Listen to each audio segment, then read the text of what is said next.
Yeah, so now we have a gigantic problem. Huge. There's no window. Look at this. This window came off of its hinges, or was already off of its hinges, as soon as I touched it, maybe 20 minutes ago, 25 minutes ago now, after being away for 6 days and out of the building until, again, maybe an hour ago now. It is right around 12:20 a.m., 12:25 a.m. on Saturday, June 21st, 2025. I have not been in this building for 6 days. I left this past weekend, very early Sunday morning, and just got back again, maybe a little over an hour ago. When I left on Sunday morning, it was cold and the window was tightly shut. And it was also perfectly functioning and tightly on its track. Now, when I went to pull open the curtains and I tried to lift the window, it literally just came apart in my hand, and I was holding the entire window in my hand. It was off the track. There's some kind of weird metal piece that seems to have been pulled off of the window frame from the outside that you see right there. And this might explain why frequently I come home after being out for 10 or 12 hours to find that things in here have been stolen, vandalized, tampered with, and contaminated. And this has been going on for years. Apparently, whoever keeps managing to get in here is no longer content with picking the lock. I'm talking about Jasmine Irizarry, a sex offender, obsessive psychopath, and career criminal who claims that she is a structural engineer and that she's getting paid to take care of problems. Whoa. I just got a massive blast of marijuana smoke right now from somewhere in that corner. It's always coming from that corner. I actually have the door to the hallway open, and there's no marijuana smoke in the hallway. See, this door's open. There's no marijuana smoke in the hallway. The marijuana smoke is always coming from the bathroom of 78, because that's where Jasmine Irizarry was officially housed by the Greenville Group for 11 years, and continues to live in this building, very obviously so. She continues to exhibit the same exact identical pattern of psychotic stalking, harassment, fume propagation, slamming and banging noises, breaking and entering, contamination, vandalism, and theft now, as she did during the 11 years that she was officially housed in Unit 78, and continues to somehow be permitted by the Greenville Group and her sponsor, the property manager, Oleg Lisiev, to access the bathroom 78, which is permanently unrented. There's nobody living legitimately in Unit 78. It's just Irizarry, as far as I can tell. There's somebody who behaves exactly like her. And because she's a psychopath, it's not possible for two people to behave exactly identically the same as a single psychopath. So this window just came off of its hinges and now it fell in. So I had propped it against the window frame. Now it has completely fallen in. It has crushed my lamp. This is not my problem. This is the Greenville Group's problem. Why in the world is this happening? The window is tightly shut when I left. Why is there a car? See, there's constantly a car sitting on the corner.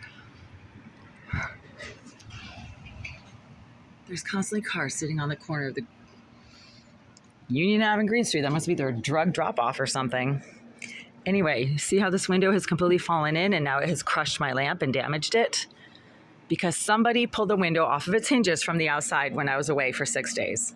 How they did this, I don't know. I'm not a handyman. I'm not a repair person. I'm not a construction worker. I know absolutely nothing about windows except that they have a track on the inside of the window frame that you can fit the window, the actual window into, and it's supposed to slide up and down on that track and have a tight fit and be able to be safely open and closed. The last time that I touched this window, it was safely opening and closing without any problems whatsoever. Smooth as butter. It was working perfectly. Now, 6 days later, something or someone has completely damaged the outside of the window frame, and that's why this window, as you can see, has completely fallen in. Again, I suspect that the person who lives directly below me in 76, the violent psycho sex offender who keeps repeatedly slamming and banging things directly beneath my bed when I happen to be lying on my bed. How do they know that I'm lying on my bed? I don't make any noise when I'm lying on my bed. But whoever's in 76 has some obvious knowledge of what I happen to do in the privacy of this living space, and specifically what I happen to do when I'm lying on my bed trying to sleep. And as soon as I start falling asleep, they start making repeated violent slamming and banging noises directly below my bed, supporting the multiple comments that people have made to me that there are surveillance devices in this unit and that they, quote, get to see what I do in here. Not only now do they get to see what I do in here from surveillance devices, the whole neighborhood can look in right now. This is seriously dangerous, and it's also a housing code violation, and it crushed my lamp. This window just fell in onto my bed and is now damaging my lamp. I had nothing to do with this. Again, the last time that I was in here, it was about 55 degrees outside, and that window was perfectly tightly shut. How anybody managed to get it off of its hinges in the last 6 days, I don't know, but it is completely out of the frame and off of its hinges. And one of the pieces seemed to have been pulled off by somebody on the outside. So I suspect the person 76 might have something to do with this. I mean, Unit 76 is directly below, and I suspect that Jasmine Irizarry, who claims to be a structural engineer and surveillance expert, she claims she's a structural engineer. Mr. Oleg Lisiev referred to her as Greenville's surveillance expert, and she's a sex offender, was in the Massachusetts Sex Offender Registry in 2017. I suspect that she's living in 76 or possibly being permitted by the Greenville group to access Unit 76, where another violent thug happens to live. Maybe they're friends. Violent thugs seem to stick together. Birds of a feather flock together, that whole thing. But obviously there's some people who live in this building that are not in their right mind. They stalk people. They violently assault them. I would know I've been violently assaulted by several male residents of this building complex over the last 13 years. And they claim that they're going to kill me, such as Mr. DaCosta, the sex offender who lived in Unit 88 directly behind this wall for 2.5 of the most recent 3 years. Charles Thomas also threatened to kill me. He's a sex offender and, quote, BLM activist who's really just a low-life thug who has nothing else to do but stalk and harass women who don't want to have anything to do with him. He threatened to make me go away. And now my window just falls in when it was tightly shut and perfectly on its track the last time I touched it or took a look at it.